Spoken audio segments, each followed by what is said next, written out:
In this video, I want to take a look at how to add the dirt and the wear to your vehicles and equipment for Farming Simulator 19. Got my trailer here. I've reverted back to a previous save where the objects are still separated. I've exported out the joined version, so everything here is in an i3D ready to go. I've added in the normal map and all the other parts. The shader is all set up. So we have the trailer here, and I've got my normal map on it, and I've put the vehicle shader on, color mask, and all that sort of stuff. So basically, it's just a case of creating our specular map. So we need to set up our dirt and our wear mask or scratches, whatever you want to call it. So what I want to show here is how we can potentially use just any textures to do that. Now, you'd have to kind of look and find textures that are going to work for you to give the desired effect. I've gone onto Texture Haven and just downloaded some random textures. So I've got like, there's diffuse and roughness. I think there might even be a specular one somewhere in here. But, just find some textures that might give you the desired effect you're looking for. This perhaps maybe could work quite well, the whites and the blacks and whatever else. But you can also use, diffuse textures and then just set them up where it displays it as non-color data. So, all the different parts here would be kind of turned to black and white, if you like, or a grayscale. And then we can set up some different nodes within Blender to, change the values. So that's what we're going to look at here in the video. So if I bring out another window, we're going to go into the shader editor. I've just got a base material on here, nothing too spectacular about that, but it is what it is. So I'm going to switch over to material preview so we can see what we can see on the model itself. And then what I'm going to do is just bring in some texture. So I'm just going to go, actually what I'll do here, instead of trying to do that, we'll just drag them in. So if I just drag in a few here, we could take that one, perhaps maybe that one, and maybe that one, and we'll just see what kind of effects they produce. So if I was to just select these and put them onto the Principled BSDF shader, obviously they're going to show what they are, because this is a concrete texture, it's just going to show concrete on the model. But what we can do here is change this to non-color data, and that will then give us the, take out all of the color from the image. And then what we can also do is add in a color ramp. So we go Shift A, Converter, Color Ramp. I'll just turn on my screencast or the screencast keys. You can see what they're all about. Maybe I already had them on. I don't know, I've lost the plot today. So what we can do here is play around with the color ramp and bring in some blacks. So it's not quite so heavy on the white. And, bring this back so we can get sort of, the desired effect we're looking for. So that might be something we could work with, something like that. When you set all this up, you're not going to really know, in my opinion, until you actually create the specular map and then put it on the model. What you might think looks really good here might not look good once the color mask or the dirt mask and the wear mask has been applied. So it will take a little bit of time to get it right, but I think this is a whole lot easier than actually trying to paint this in manually, uh, just by using these different textures. So we could use this one, change that to non-color, and plug that one in. That might give you a bit of a better effect, more desirable effects. So we can again, play around with the values here, bring in the blacks a bit more. It's not quite so overpowering. Something like that potentially could work for you. Something like that. We've got some mud on the mud guards, and under the trailer, in the trailer, all around wherever. So something like that could work. Find something that's going to work for you. We'll just quickly try this one, see what this one looks like. We could plug that one in. That one might be a little bit overpowering. But again, you can play around with the color ramp here. So we can bring in a bit more black. Something perhaps maybe like that. So that might be something you're looking for, something like that kind of effect. Or sort of a speckly kind of dirt effect, whatever. Find something that's going to work for you. So I think I'm going to revert back to this one here, and we'll just play around with that a little bit. Let's bring in the whites a little bit more. That's maybe, something like that could be the effect we're going for. I think it looks pretty good. Now what we can do is just bake that texture out. Now what I would recommend here is to have the Node Wrangler add-on activated. It comes with Blender. You just need to activate it. So you just go edit, whoops, not that one.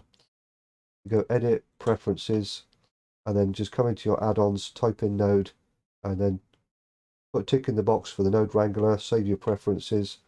And what this will allow you to do is select whatever node you want to display.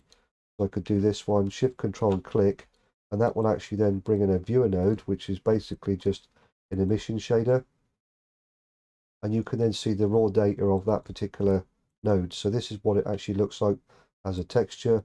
We can go to the color ramp, shift control click, and we can actually then again see the raw data from there. And what that will do is basically bypass the principal BSDF shader, which has got a lot of other parameters like the specular, the roughness, and so on. We don't want to bake that into our texture because this is just a mask. So we don't want to have all that glossiness and whatever else, the specular and stuff like. We don't want that data to be included in the bake. So we can just very quickly bring in this viewer node and take the raw data straight from here, and obviously including the image texture and whatever else. So if you have other things in here, you might have inverters or noise textures to create something extra, whatever. You can go through each one of them and just show that particular data straight from there without having this one causing possible issues with all of the other parameters, like I say. Anyway, so what we want to do here is bake this out. So once you've kind of got your color ramp set up where you want it to be, you've got a desired effect that you're looking for, perhaps maybe this is what you want to go for, we can bake that out. So we want to go Shift A, texture, image texture. We're going to click new, and then we'll just call this, whatever you want to call it that makes sense. Dirt, we'll say this is a dirt mask. Change this to non-color, make sure that one's selected. Go to your UV editor, A to select everything, go into edit mode. And then we want to come into our render settings in the object data properties panel, and then go to your bake settings down here and change the bake type to emit. Set up your pixel margin, whatever that needs to be, clear image ticked, and then hit bake. If you've been baking ambient occlusion and you've got some of these deactivated, make sure that these are all reactivated for the dirt. We want to have the dirt baked across all of the objects, and then just let it run, let it do its thing. It will do each one of the objects in turn and then bake the data into the texture, similar to the way it did with the ambient occlusion bake across all of the objects.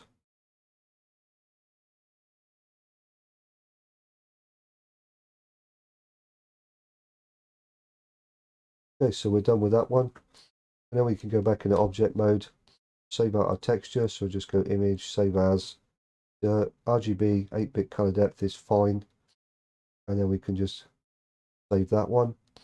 I'm going to use the same settings for the wear. You could obviously go back into your shader editor, play around with the values, use a different texture if you find something that's going to work better for the wear, whatever you need to do. So here I'm just going to create another texture. So we go Shift A, texture, image texture, new. I'm just going to call this one wear. 2048 by 2048, no alpha. Okay, and then just change this to non-color. Go back into the UV editor. What I want to do here is I don't want to bake out the mud guards, so I'm going to control select all of the objects here in the outliner, but not the mud guards.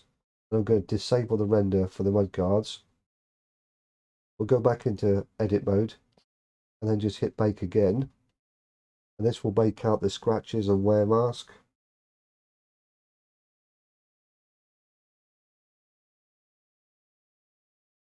Again, like before, just let that run through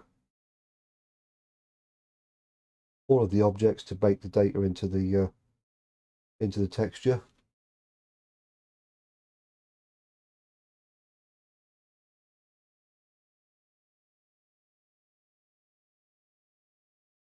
And we're done. So we go back in object mode, image, save as, and save that one out. So what we can do then is basically put all this together. So I'm going to go into GIMP to do this. So if we bring in all our textures, so I want the ambient occlusion, the dirt, and the scratches. So scratches need to be at the top. So whatever you've called that, I've called it wear. So make sure that one is at the top. Ambient occlusion needs to be in the middle, and your dirt at the bottom. We go image mode, grayscale. Make sure it's in grayscale. If it's in RGB or sRGB, when you do the colors, components, compose, it won't work. Potentially this will be grayed out and it won't show up. So it needs all of the images or the layers need to be in grayscale mode. Then just colors, components, compose, and just click OK, and it will generate your specular map. We just go File, Export As, and we'll go into our folder here. Just going to call this spec.dds, and we want DXT1 with bitmaps, and click Export. I'm losing my voice. Hold again, unfortunately, is what it is. So what we can do then, go into here, load in the spec map. There we go. We now have our dirt and our wear on the model. I don't think that looks too bad. You know, it's very kind of, you know, randomish and not overpowering in any way. Looks pretty good in my opinion. If you want to have a look at what each one looks like, you can disable them in the shader parameters, come down to RDT. So the first one here is the wear, so you can set that to 0 and have a look around and make sure that the dirt is where you want it to be and all that sort of stuff. And we can disable the dirt, make sure everything's good, and then, you know, just have the reactivate the max wear so you can see what that looks like. Yeah, I think that looks pretty good. It's not too bad at all actually. And you'll notice here with just the wear activated, we're not showing any kind of wear on the plastic mudguards, which is exactly what we want. So I think that looks pretty good. We've got some nice wear going on inside the trailer here. Looks pretty good. And obviously we can then turn the dirt back on again and see what everything looks like. So once you're kind of happy with what you've got, again, you might need to experiment with the values, change out the textures and things like that to get the desired effect you're looking for. But it's just very easy, quick way of kind of playing around with different images, different textures, and you know, playing around with the sliders for the color ramp to get the effect you're looking for. And saves you having to try and paint in all the values yourself manually. And you know, you can get some really good effects out of it quite quickly. Hopefully that shows you a possible way of working with the dirt and scratches mask. I'm Shell Wizard. Thanks very much for watching. I'll catch you in the next one.